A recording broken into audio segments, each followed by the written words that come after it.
ఈ సమయంలో కొద్ది నిమిషాలు యేసుక్రీస్తు నామమున దేవునికి స్తోత్రాలు. అందరికీ హృదయపూర్వకమైన వందనాలు చెల్లిస్తూ ఉన్నాం. న్యాయాధిపతుల గ్రంథం మొదటి అధ్యాయం. న్యాయాధిపతుల గ్రంథం మొదటి అధ్యాయం 15వ వచనము చదువుకుందాం. అందుకనే దీవెన దయచేయము, నాకు దక్షిణ భూమి ఇచ్చి ఉన్నావు,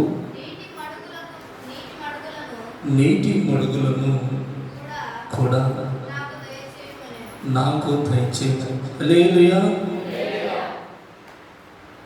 అడుగుడి మీకు ఇవ్వబడును, అడుగుడి మీకు ఇవ్వబడును. కూతురికి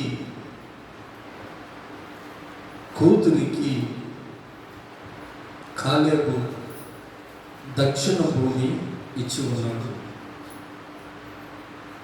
తన కూతురికి దక్షిణ భూమి ఇచ్చి ఉంటే కూతురు మరలా తిరిగి వచ్చి తన తండ్రి దగ్గరికి, తండ్రి నాకు దీవెన కావాలి. ఏం కావాలి? దీవెన కావాలి, దయచేయండి. తండ్రి నాకు దీవెన కావాలి, దయచేయి అని అడుగుతా ఉంది. అమ్మా, నీవు వెళ్ళేటప్పుడు నీకు దక్షిణ భూమి నేను స్వాస్థ్యంగా ఇచ్చాను, మరలా ఎందుకు వచ్చావు? మరలా ఎందుకు వచ్చావు? నీ దీవెనల కొరకు నేను వచ్చాను.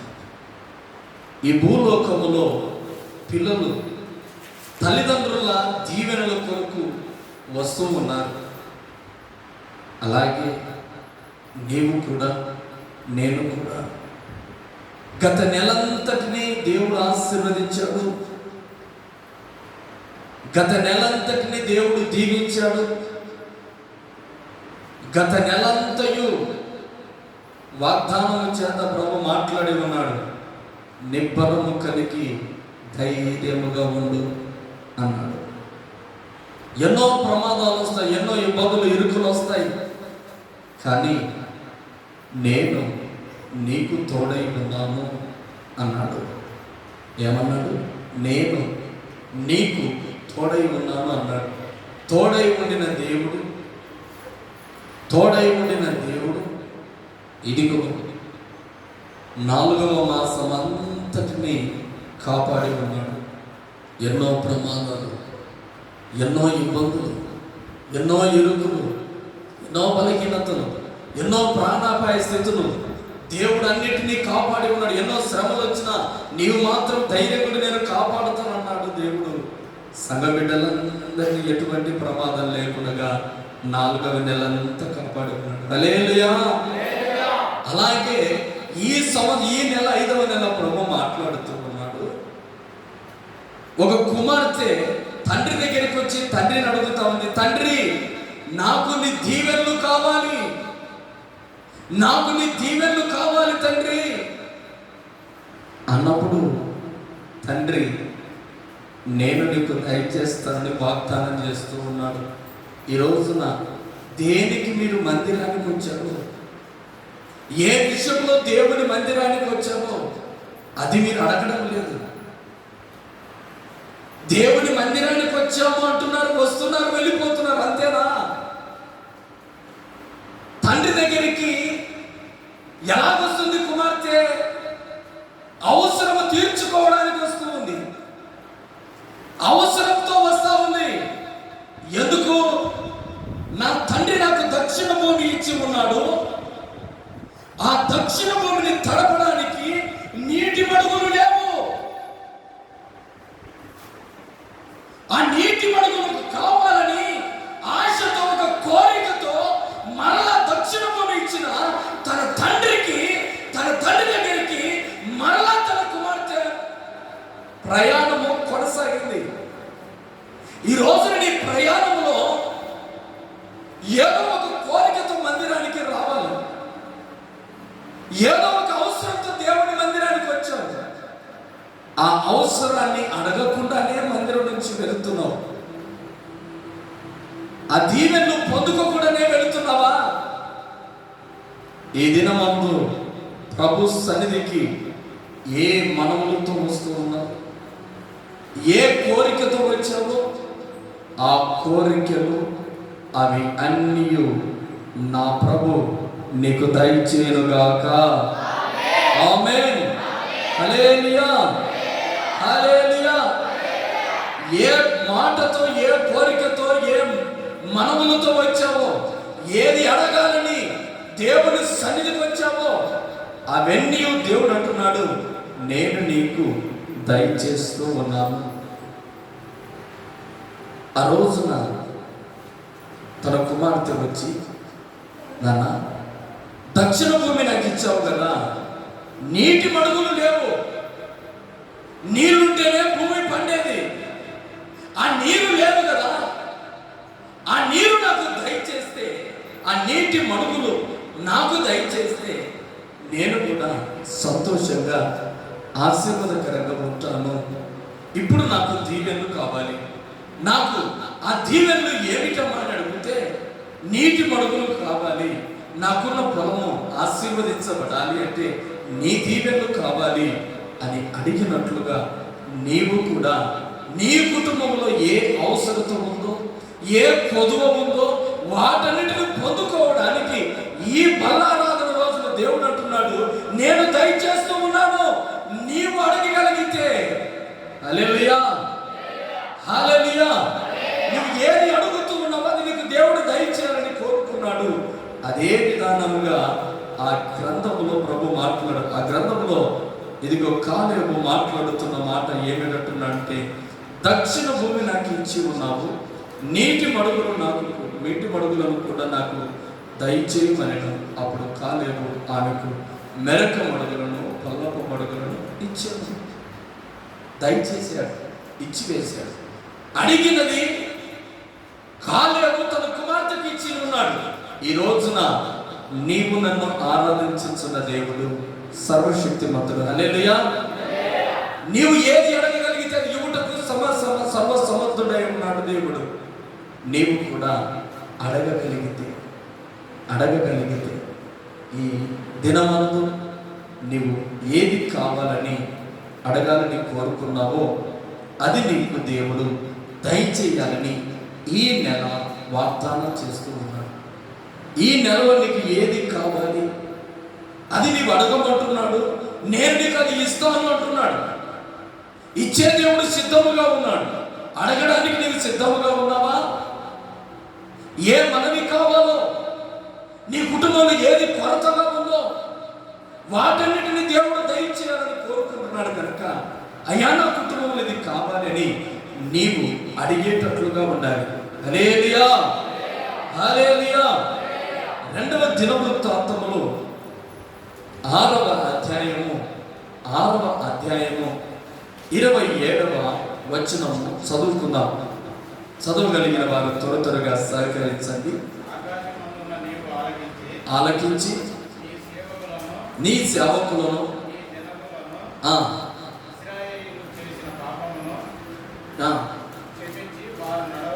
పాపములు క్షమించి వారు నడవలసిన మంచి మార్గము వారికి బోధించి నీవు నీ జనులకు స్వాస్థ్యముగా ఇచ్చిన నీ దేశము. హల్లెలూయా. 2వ దినవృత్తాంతముల గ్రంథము 6వ అధ్యాయము 27వ వచనము చదువుకుందాం. 6:27 మరలా. ఆకాశమందున నీవు లకించి నీ సేవకులను నీ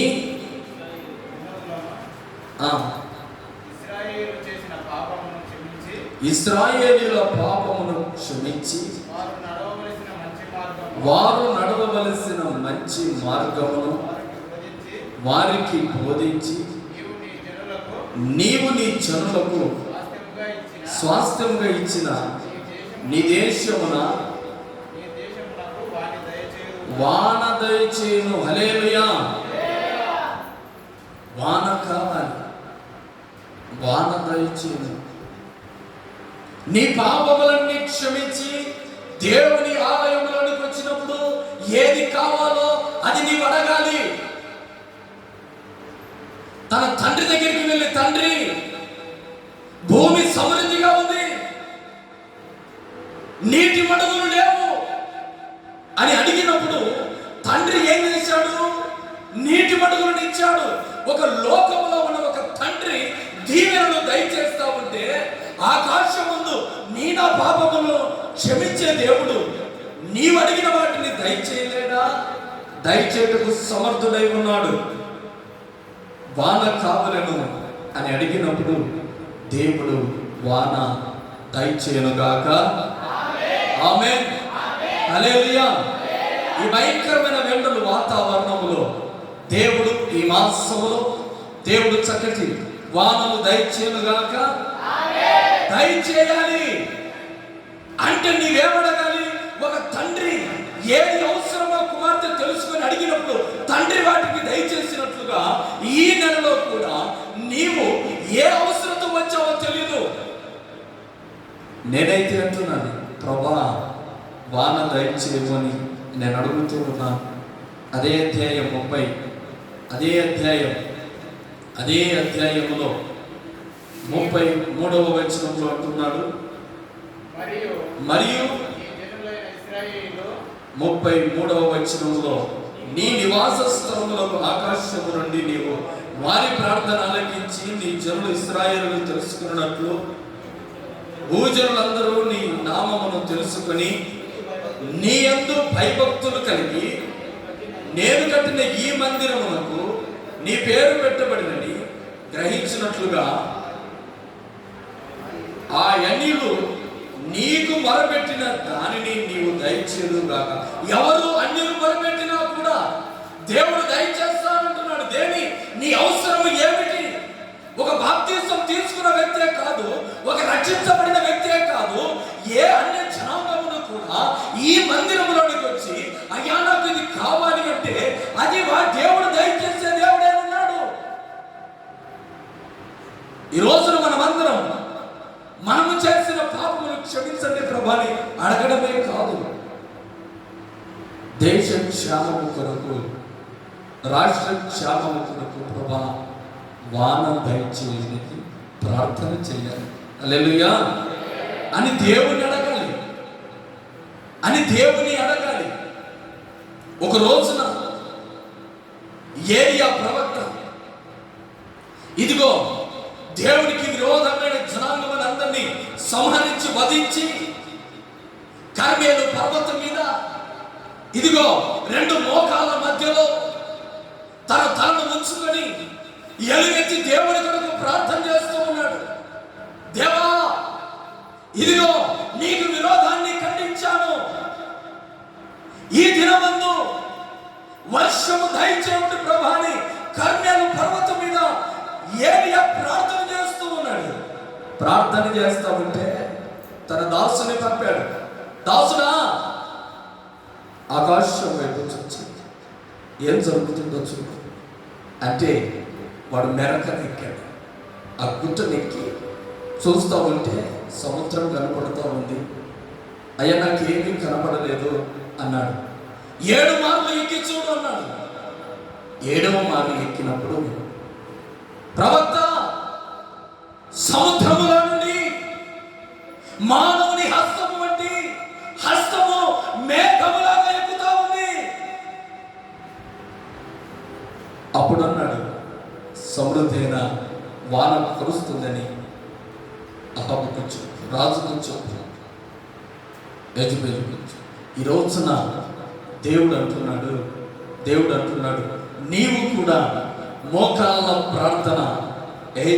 మొదటి రాజుల గ్రంథం 18వ అధ్యాయం 41వ వచనం.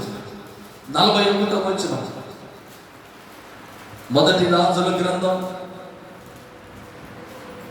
మొదటి రాజుల గ్రంథం 18వ అధ్యాయం 41వ వచనం. పిమ్మట ఏలియా విస్తారమైన వర్షము వచ్చినట్లుగా ధ్వని పుట్టుచున్నది, నీవు పోయి భోజనము చేయమని అహాబుతో చెప్పగా, అలాగే అహాబు ఏలియా కర్మేలు పర్వతం మీదకి పోయి నేల మీద పడి ముఖమును మోకాళ్ళ మధ్యలో ఉంచుకున్నాడు. ప్రార్థన చేస్తున్నాడు. వర్షము ధ్వని పుట్టుచూ ఉన్నది అని 44వ వచనంలో 7 మార్లు అతడు చూచి, అదిగో మానవుని చెయ్యి అంత చిన్న మేఘము సముద్రం నుండి పైకి ఎక్కుచున్నది అని. ఏలియా అన్నాడు, ఇక వెళ్ళు, సమృద్ధైన వర్షం ప్రభు కుమరించబోతూ ఉన్నాడు. ప్రభు సమృద్ధైన వర్షము కుమరించబోతున్నాడు అని ఆకాశం నుంచి సముద్రము నుంచి అరచేయి మానవుని చేయి వంటి అదిగో మేఘము కమ్ముతా ఉండి ఆ అరచేయి మేఘం అంతటిని విస్తరింపజేసిన దేవుడు. అడుగు, చిన్న మేఘములు కానీ మానవుని అరచేంత మేఘము సముద్రంలో కలుగుతా ఉంటే అరచేంత మేఘము దేశం వ్యాపించేటట్లుగా ఆ రాజ్యముల విస్తారమైన వర్షాన్ని కురిపించుటకు నా దేవుడు సర్వశక్తిమంతుడై ఉన్నాడు. హల్లెలూయా, హల్లెలూయా. ఇదిగో 45వ వచనం. అంతలో ఆకాశము మేఘములతో గాలి వానలతోనూ కారు కమ్మెను, మోపైన వాన కురిసిన గనుక అహాబు రథం ఎక్కి యెజ్రెయేలుకు వెళ్ళిపోయింది. ఇదిగో సమృద్ధి అయిన వర్షం దేవుడు ఇచ్చేటట్లుగా ఏలియా మోకాళ్ళ మధ్యలో ఉండి ప్రార్థన చేశాడు. ఈ రోజున దేవుని వాన దయచేది ప్రభువా, నా పాపాలు క్షమించని అడుగుతూ ఉన్నావా? మోకరించి వర్షం కొరకు ప్రార్థన చేస్తున్నావా? ఎప్పుడు నా కుటుంబం బాగుండాలి, నేను బాగుండాలి, నా జీవితం బాగుండాలి, ఇదే నా ప్రార్థన. అడుగు, నేను నీకు దయచేస్తూ ఉన్నాను అని ప్రభు అంటున్నాడు. కీర్తన గ్రంథం 60వ కీర్తన 11వ వచనం.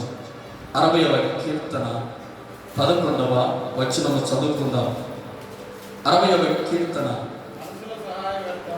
మనుషుల సహాయము వ్యర్థము, శత్రువులను జయించుటకు నాకు సహాయము దయచు. ప్రభా, శత్రువులను జయించడానికి సహాయం. శత్రువు ఏంటి? భూలోకంలో కరువు ఒక శత్రువు కాదా? నీ కుటుంబం ఒక పేదరికమైన శత్రువు కాదా? నీ జీవితంలో నీకు కలుగుతున్న అనారోగ్యము ఒక శత్రువు కాదా? వాటన్నిటిని జయించుటకు మనుషుల సహాయం అడుగుతున్న వ్యర్థం. దేవుని సహాయం అడుగు. దేవుడు సహాయము దయచేటకు సిద్ధముగా ఉన్నాడు. హల్లెలూయా. దేవుడు సహాయం చేయటానికి సిద్ధముగా ఉన్నాడు. అయితే దేవుని అడుగుతున్నావా? మోకాళ్ళ ప్రార్థన జీవితము నీలో ఉందా? ఈ రోజున దేవుడు ఇదిగో దీవెనలు దయచేయాలని కోరుకుంటూ ఉన్నాడు. అలాగే నీకు సహాయము చేయాలని కోరుకుంటూ ఉన్నాడు. నీ కుటుంబానికి ఏ సహాయం అవసరమై ఉన్నదో ఆ సహాయాన్ని దేవుడు ఇస్తూ ఉన్నాడు. అయితే కాలేబు తన కూతురి అక్సా అడిగినట్లుగా నీవు కూడా దేవునిని అడుగుతున్నావా? తండ్రి, నాకు పొలం ఉంది, నీటి మడుగులున్న దయచేని కుమార్తె అడుగుతా ఉంది తండ్రిని. అలాగే మనమందరము కూడా సహాయము లేకుండా ఉండినప్పుడు, దేవా నాకు ఇది సహాయము కావాలి అని దేవుని అడిగినట్లుంటే ఈ నెలలో నీవు అడిగినది దేవుడు దయచేసి నీ కుటుంబానికి సహాయము దయచేయుగాక. ఆమేన్. హల్లెలూయా, హల్లెలూయా. ద్వితీయోపదేశ కాండము 28వ అధ్యాయము ద్వితీయోపదేశ కాండము 28వ అధ్యాయము 8వ వచనము చదువుకుందాం. ద్వితీయోపదేశ కాండము 28వ అధ్యాయము. నీ కొట్లలోను నీవు చేయు ప్రయత్నములన్నిటినీ నీకు దీవెన కలుగునట్లు యెహోవా ఆజ్ఞాపించును. నీ దేవుడైన యెహోవా ఆయన నిన్ను ఆశీర్వదిస్తున్నాడు. హల్లెలూయా. నువ్వు ఏ ప్రాంతంలో ఉంటే ఆ ప్రాంతంలో ఆశీర్వదిస్తున్నాడు. అది దేవుని దీవెన. నీ కొట్లలో ధాన్యము సమృద్ధిగా ఉండాలి. నీవు చేస్తున్న ప్రయత్నాలు దేవుడు విజయం కలగజేయాలి. అయ్యా, నేను ఒక వ్యాపారాన్ని ప్రారంభిస్తూ ఉన్నాను, అటువంటి ప్రయత్నం చేస్తూ ఉన్నాను, కానీ ప్రయత్నంలో విఫలమవుతూ ఉన్నాను. దేవా, నీ సహాయం నాకు దయచేయి, నీ దీవెన నాకు దయచేయి అడిగితే దేవుడు ఇవ్వడా? ఎన్నో ప్రయత్నాలు చేస్తూ ఉన్నావు, ఏదేదో కావాలని ప్రయత్నం చేస్తూ ఉన్నావు, కానీ దేవుని అడగకనే ప్రయత్నం చేస్తూ ఉన్నావా? ఈ రోజున అక్సాలాగా తన తండ్రిని అడిగినట్లుగా ఈ రోజున నీవు కూడా ఏ ప్రయత్నం చేయాలని కోరుకున్నావో దేవుని అడిగి ఆ ప్రయత్నంలో దేవుని దీవెన కలిగేటట్లు, దేవుని ఆశీర్వాదం కలిగేటట్లు నీవు కూడా దేవుని అడగమంటూ ఉన్నాడు దేవుడు. ఈరోజు ఏది కావాలి నీ జీవితంలో? ఆశీర్వాదము కావాలా? దీవెనలు కావాలా? నీ కుటుంబంలో కొట్లలో ధాన్యము లేక కరువుతో ఏడుస్తూ ఉన్నావా? నీ జీవితంలో సమస్తము ఆశీర్వాదము కొట్లలో నిండిన ఆశీర్వాదము కోల్పోయి ఉన్నావా? నా దేవుడు నీ కొట్లను సమృద్ధిగా నింపును గాక. ఆమేన్. హల్లెలూయా, హల్లెలూయా. రానున్న దినములలో ఇదిగో తొలకరి వాన దేవుడు కురుస్తూ ఉండగా, ఇదిగో తొలకరి వానకు ఏదైతే విత్తుతూ ఉన్నావో, విత్తుతున్న ప్రతి విత్తనము నీ కొట్లను నింపును గాక. హల్లెలూయా, హల్లెలూయా. అందుకు దేవుని అడగాలి, దేవుని అడగాలి. అడగకుండా దేని నువ్వు ప్రారంభించద్దు. అందుకే మొదటి వర్తమానంలో దేవుని యొద్ద విచారణ చేయి అని నేను అంటున్నాను. దేవుని యొద్ద అడుగు. రెండు ఒకే మాటలే. పరిశుద్ధాత్మ దేవుడు మాట్లాడుతూ ఉన్నాడు. దేవుని దగ్గర నువ్వు అడగాలి. అడిగి నీవు నీ కొట్లను నింపుకోవాలి. అడిగిన నీవు ఏ పని ప్రయత్నం చేస్తూ ఉన్నావు? అయ్యో, నేను ఈ ప్రయత్నం చేస్తూ ఉన్నాను, ఈ ప్రయత్నములలో నేను విఫలమవుతూ ఉన్నాను, కారణం ఏంటి ప్రభా? నాకు తెలియకున్నది. 2వ దినవృత్తాంతముల గ్రంథం 32:30 చదువుదాం. దినవృత్తాంతముల 2వ గ్రంథం.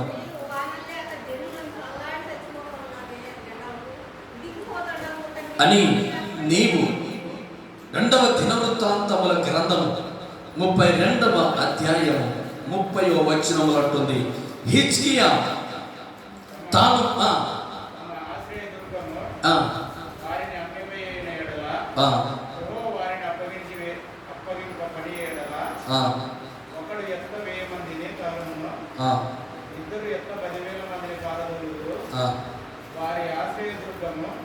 రెండవ దినవృత్తాంతముల గ్రంథం 32వ అధ్యాయం 31వ వచనంలో రెండో మాటగా ఉంటుంది, హిజ్కియా తాను పూనుకొనిన సర్వ ప్రయత్నముల యందు వృద్ధి పొందెను. హల్లెలూయా. హిజ్కియా తాను పూనుకొనిన సర్వ ప్రయత్నములలో ఏం కలుగుతున్నాడు? వృద్ధి పొందుతూ ఉన్నాడు, ఎదుగుతూ ఉన్నాడు. కానీ మనము చేస్తున్న ప్రయత్నాలన్నీ వృద్ధి పొందుతూ ఉన్నాయా? నీ కొట్లలో ధాన్యము సమృద్ధిగా ఉండాలి.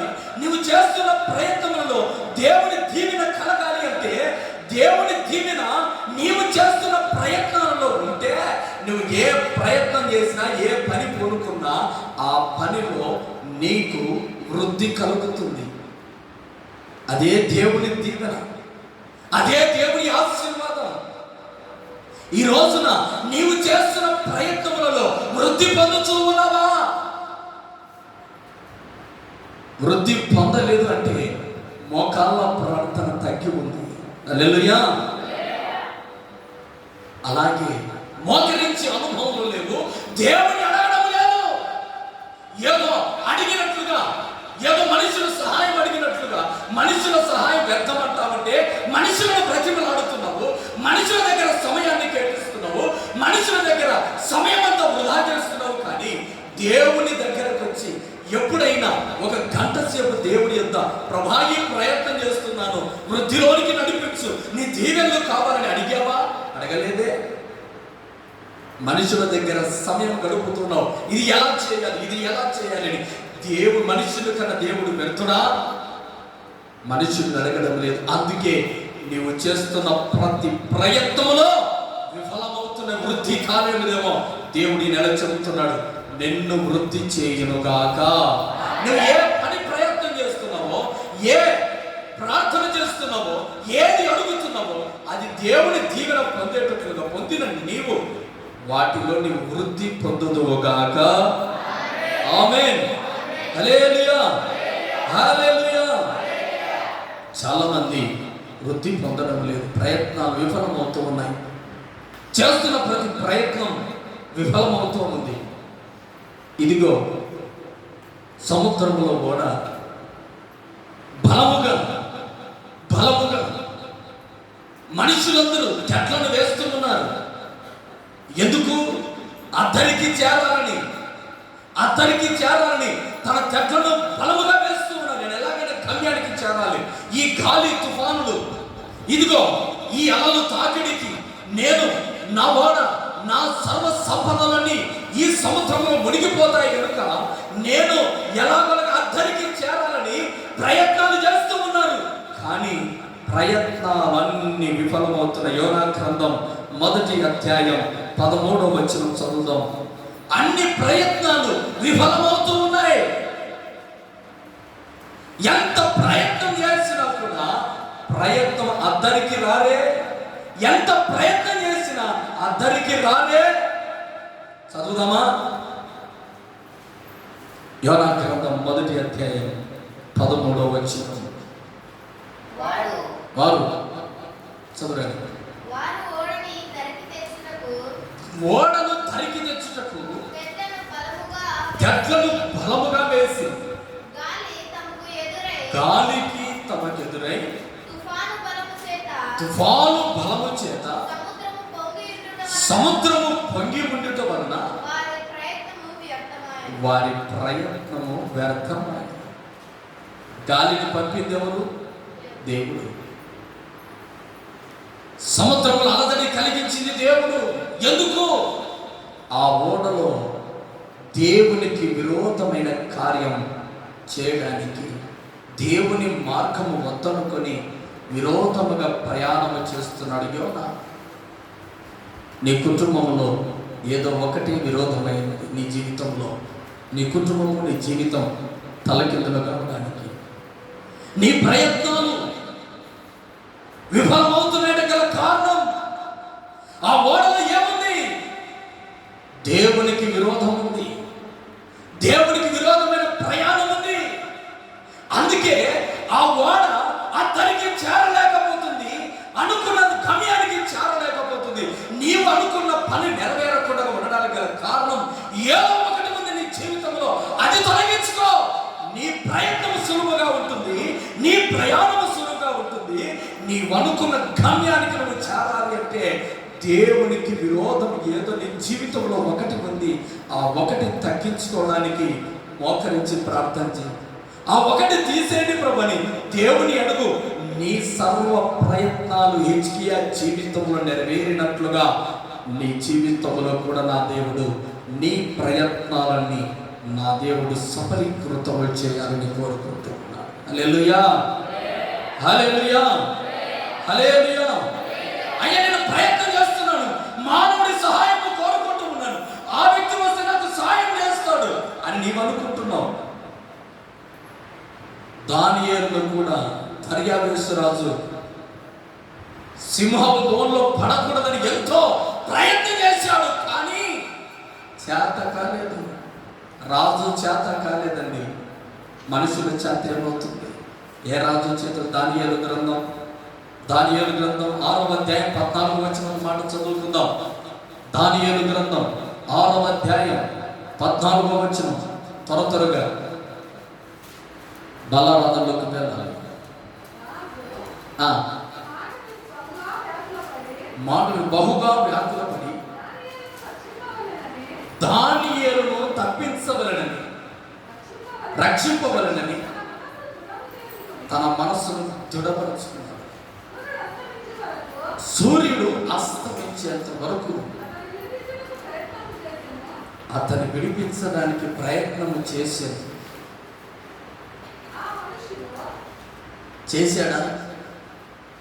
ప్రయత్నం చేశాడు. ఎవరు? శిక్ష వేస్తున్న అధికారే, శిక్ష వేస్తున్న రాజే తప్పించాలని కోరుకున్నా కూడా తన చేతుల్లో ఏమీ లేదండి. శిక్ష విధిస్తున్న అధికారికే తప్పించే అధికారం లేకపోతే నిన్ను నన్ను ఎవరు తప్పించగలరు? ఇంకా అందుకే దేవా, మనుషుల సహాయం వ్యర్థం ప్రభువా, నీ సహాయం నాకు దయచేయి. హల్లెలూయా. భూలోకంలో రాజులు నీకు సాయం చేయలేరు, అధికారులకు సాయం చేయలేరు. నీ ప్రాణం పోకుండా, నీవు శ్రమలనే సింహమనే బోరంలో రాకుండా ఏ అధికారిని తప్పించలేడు. ఆ రోజున దేవుని ప్రార్థన చేస్తున్న దానియేలును దేవుడు తప్ప ఈ భూలోకంలో రాజ్యం వెళ్తున్న రాజు కూడా తన శ్రమ నుంచి విడిపించలేకపోయాడు. ఈ భూలోకంలో రాజులంతా హల్లెలూయా. నీ ప్రాణాలు కాపాడాలి అంటే, నీ ప్రాణం పోకుండా కాపాడాలి ఏ రాజు చేత కాదు, అది యేసు క్రీస్తు ప్రభు తప్ప. హల్లెలూయా. మనం ఆరాధిస్తున్న దేవుడు సర్వశక్తిమంతుడై ఉన్నాడు. ఎంతో ప్రయత్నం చేశాడు ఈ వ్యక్తిని కాపాడాలి, ఎంతో ప్రయత్నం ఈ వ్యక్తిని కాపాడాలి, కాలేదు. నిన్ను కాపాడాలని నీ అధికారుని రాజులు ఎంత ప్రయత్నం చేసినా, నీ కుటుంబం వాళ్ళు నిన్ను కాపాడాలని ఎంత ప్రార్థన చేసినా కొన్ని సమయాల్లో వ్యర్థమవుతుంది. మరి ప్రార్థన అంతా వ్యర్థమవుతుంది, మరి జీవితం అంతా వ్యర్థమవుతుంది. కానీ దేవుడు కాపాడాలని ఒక్కసారి నిర్ణయం చేసుకుంటే చాలట, దేవుడి సాక్షాత్ సింహంలో నన్ను బయటకు నడిపించగల శక్తి సామర్థ్యం కలిగిన దేవుడై ఉన్నాడు. ఈ రోజున మనుషుల సహాయం వ్యర్థం, దేవాది సహాయం నాకు కావాలి. దేవుడి సహాయం ఎందుకు కావాలంటే, మానవులు నిమిత్తం అవుతుంది. నిన్ను శ్రమలు పడకుండా నిన్ను మరణం నుంచి తప్పించగలిగిన అధికారము ఏ రాజుకు లేదు, ఏ అధికారికి లేదు భూలోకంలో. అది నిన్ను నన్ను సృష్టించిన యేసు ప్రభువుకు తప్ప. నీ ప్రాణాన్ని పోకుండా నీ నాయకుడు కాపాడగలడా? చేత కాదు. నీ ప్రాణం పోకుండా నీ తల్లిదండ్రులు కాపాడగలరా? నీ భార్య బిడ్డలు కాపాడగలరా? నీ కుటుంబీకులు కాపాడగలరా? చేత కాదు. దేవుడు అంటున్నాడు, హెచ్కియా సర్వ ప్రయత్నము ఇదిగో జయం పొందుకుంటూ ఉన్నాడు. ఈరోజున నీ ప్రయత్నాలు ఎలా ఉన్నాయి? దేవునికి విరోధంగా ఏదో ఒకటి ఉంచుకొని నీవనుకున్న ప్రయత్నానికి, నీ అనుకున్న గమ్యానికి చేరాలని ఎంతో బలం కొద్ది ప్రయత్నం చేస్తూ ఉన్నా అతనికి చేరలేకపోతున్నావా? అనుకున్న గమ్యానికి చేరలేకపోతున్నావా? ప్రభు ఈ రోజున వాగ్దానం చేస్తూ ఉన్నాడు, దేవుడు దీవెనలు కలగజేస్తూ ఉన్నాడు. నీ కొట్లలో ధాన్యము, నువ్వు చేస్తున్న ప్రయత్నాలన్నిటిలో ఆయన ఆజ్ఞాపించిన నీకు సమాధానం కలగాలని, నీకు నెమ్మది కలగాలని ఎంతో ప్రయత్నం చేసి విఫలమయ్యావు. ఈ 5వ మాసంలో నీ అడిగిన వాటిని దేవుడు దయచేయాలని కోరుకుంటూ ఉన్నాడు. ఎందుకంటే కొన్ని విత్తనాలు ముళ్ళలో పడి ఎదుగుతూ ఉన్నాయి, ప్రయత్నం చేస్తూ ఉన్నాయి. కానీ కొన్ని ముళ్ళు ఆ ఎదుగుతున్న మొక్కలను అణిచివేసినట్లుగా ఏదో నీ పాపము, నీ జీవితంలో ఏదో ఒక లోపము, దేవునికి విరోధమైన కార్యం ఏదో నీ ఆత్మీయ జీవితంలో అణచివేస్తూ ఉన్నాయేమో. ఆ ముళ్ళు, అడ్డములు తొలగించుకో. ముళ్ళ పొదలు పడిన విత్తనం మొలకెత్తలేదా? మొలకెత్తింది, ఎదగలేదా? అభివృద్ధి పొందలేదా? వృద్ధిలోనికి రావాలని కోరుకోలేదా? వృద్ధిలోకి వస్తా ఉంది, అభివృద్ధి పొందుతా ఉంది, ఎదగాలని ఇష్టపడతా ఉంది, కానీ ఎదిగింది, అభివృద్ధి పొందుతా ఉంది, కానీ అమాంతమైన ముళ్ళు వాటిని ముంచి వేసినట్లుగా ఏ పాపమనే ముళ్ళు నీ అభివృద్ధి కాకుండా నీ ఆత్మీయతకు అడ్డుపడుతుందో ప్రభు అంటున్నాడు, నీవు సర్వ ప్రయత్నములలో నేను నీకు తోడుగా ఉంటాను. హల్లెలూయా. ఆ ముళ్ళ పొదలు పడకు నేను కాపాడుతాను. ఈరోజు వృద్ధిలోనికి రావాలని కోరుకుంటున్నావు, అభివృద్ధి కావాలని కోరుకుంటున్నావు, అనుకున్న గమ్యానికి చేరాలని కోరుకుంటున్నావు, నేను ఎక్కడున్నా అలా ఉండాలని కోరుకుంటున్నావు, కానీ దేవుణ్ణి అడగడం లేదు, మోకాళ్ళ అనుభవం లేదు, ప్రార్థన లేదు. ఎక్కడ ఎదుగుతావు? ఎక్కడ అభివృద్ధి పొందుతావు? ఎక్కడ అద్దరికి చేరగలవు? ప్రార్థన అంటే నిరుత్సాహం, ప్రార్థన మందిరం అంటే నిర్లక్ష్యం, దేవుని అడిగే స్థలమేది. అందుకే మీరు శ్రమ కలిగినప్పుడు, విద్యుత్ ఇబ్బంది కలిగినప్పుడు, కరువు కలిగినప్పుడు, నీ కుటుంబంలో రోగం కలిగినప్పుడు, ఇబ్బంది కలిగినప్పుడు దేవుని మందిరానికి రమ్మంటే, మందిరం అంటే ఇబ్బంది, మందిరం అంటే ఎందుకంటే అభివృద్ధి పొందకూడదు. మందిరం గెలిచి అభివృద్ధి పొందుతావు, మందిరం గెలిచి ఆశీర్వదించబడతావు. అందుకే మందిరానికి రాకుండా సాతాను ఒక ముళ్ళు పెట్టి, సాతాను ఏదో ఒక ఆటంకం పెట్టి నేను మందిరానికి రాకుండా అక్కడే నిలిచివేస్తావు. ఎందుకంటే మందిరంలోకి వస్తే ఎప్పుడు నీ వాక్యం వింటే నువ్వు ఎక్కడ అభివృద్ధి పొంది ఫలిస్తావో, నీ కొట్లు ఎప్పుడు నిండబడతాయో, నువ్వు చేస్తున్న ప్రయత్నం అన్ని ఎప్పుడు నువ్వు సబలీకృతమై అతనికి నువ్వు అనుకున్న గమ్యానికి చేరతావేమని ఏదో ఒక సాతాను ముళ్ళు ఆటంకం నేను కలగజేసి మందిరానికి రాకుండా ఆటంకపరుస్తూ ఉంది. ఆటంకాలు యేసుక్రీస్తు నామములో తొలగించుకో, తొలగించుకో. మందిరం అంటే నిర్లక్ష్యం కాకూడదు. మనిషికి ఇబ్బంది కలిగితే ఏ అధికారి నిన్ను కాపాడలేడు, ఏ వ్యక్తి నిన్ను కాపాడలేడు, ఏ మానవుడు కాపాడలేడు. బైబిల్ గ్రంథం యథార్థం, మనుషుల సహాయం వ్యర్థం. ప్రభా, నీ సహాయం నాకు కావాలి. మాట్లాడుతున్నది మానవుడు కాదు, నాకు చిన్న వ్యక్తి, పేదరికంలో ఉన్న వ్యక్తి కాదు, దరిద్రుడు కాదు, రాజ్యాలు ఏలుతున్నా రాజు దావీదు మహారాజు కీర్తనలు రాస్తూ ఉన్నాడు. మనుషుల్ని నమ్ముకోను, రాజ్యాన్ని వెళ్తున్న మహారాజు మాట్లాడుతున్నాడు, నేను మనుషులను నమ్ముకోను, నేను నిన్ను నమ్ముకుంటా. రాజ్యాన్ని వెళ్తున్న రాజే దేవుని నమ్ముకుంటే ఆ రాజ్యంలో ఉన్న మనమెంత. ఈ రోజున నీ ప్రయత్నాలు సఫలము కావాలి, నీ ప్రయత్నాలు ఆశీర్వాదంలో ఉండాలి. నీ ప్రయత్నాన్ని అనుకున్న గమ్యానికి నేను చేర్చాలి అంటే దేవుడి సహాయం లేనిది ఏ గమ్యము చేరలేదు. నీవు అనుకున్నది ఏది నెరవేరదు. ప్రార్థన మరిచిపోయి, దేవుని ఆరాధించే స్థలాన్ని, మందిరాన్ని మరిచిపోయి, దేవుని అడిగే స్థలం ఒకటి ఉందని మరిచిపోయి, శ్రమలో ఉన్నాము, కరువులో ఉన్నాము, ఇబ్బందిలో ఉన్నాము, ఇరుకులో ఉన్నాము అని దేవుని మందిరాన్ని మరిచిపోయి నీవు పాపం చేసుకుంటూ ప్రజల మధ్యలో తిరుగుతూ ప్రభులు మందిరములకు రాకుండా. అందుకే అన్నాడు, పాపములు, మీ పాపములు క్షమించబడే స్థలం ఏదైనా ఉందంటే మందిరం. మీ పాపములు క్షమించి మీరు అడిగిన విన్నపాలను నేను దయచేస్తాను, వాన నీకు దయచేస్తాను, వాన నీకు కలగజేస్తాను, నీ పాపములు క్షమించబడిన తర్వాత నీవు అడిగిన కోరిక నెరవేరుస్తానని దేవుడు అంటున్నాడు కదా. ఈ రోజున పాపములు క్షమించబడే స్థలం ఏమిటి అంటే అది పరిశుద్ధమైన స్థలం. అడిగినది పొందుకునే స్థలం ఏదైందంటే అది పరిశుద్ధమైన స్థలం. నీవు అభివృద్ధి పొందగలిగిన స్థలం ఏదైనా ఉందంటే అది పరిశుద్ధమైన స్థలం. నీవు అనుకున్నది దేవుడు నెరవేర్చే స్థలం ఏదైనా ఉంది అంటే అది పరిశుద్ధమైన స్థలం, అది దేవుని మందిరం. అటువంటి మందిరాన్ని విడిచి ఎక్కడున్నావు? ప్రభు అడుగుతున్నాడు. దేవుని సన్నిధిలో ఉండి అభివృద్ధి పొందుదాం. దేవుని మందిరంలోకి వచ్చి మన కరువును, మన ఇబ్బందిని, మన ఇరుకును, మన పాపమును దేవుని అడిగి క్షమించమని కోరి, ఇదిగో దేవుని రాజ్యంలో మనం స్థిరమైన పునాదులుగా నిలబడాలని ప్రభు కోరుకుంటూ ఉన్నాడు. ఈ రోజున నీ ప్రార్థన వినడానికి దేవుడు సిద్ధంగా ఉన్నాడు. నువ్వు ఏది అడిగితే దయచేయడానికి దేవుడు సిద్ధంగా ఉన్నాడు.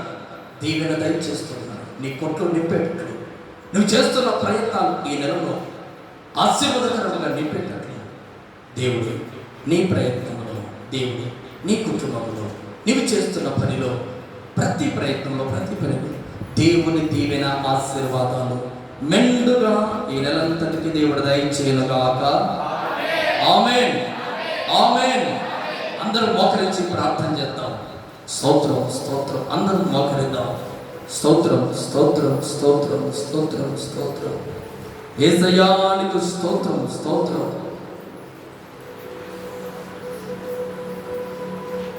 ప్రతి ఒక్కరు ఇప్పుడైనా నీ అడుగు. ఒక్క నిమిషం. ఎన్నో ప్రయత్నాలు చేసావు, విఫలమైపోయావు, చేత కాలేదు. ఎందుకో తెలుసా? అడిగే స్థలం ఒకటి ఉంది, మందిరం. నీ పాపములు చేస్తూ దేవుని అడుగుతూ ఉన్నావు, అది తప్పు కాదా? అందుకే నీ ప్రయత్నాలన్నీ విఫలమవుతున్నాయి. ఒక్క నిమిషం. నా పాపములు క్షమించి నా ప్రయత్నాలు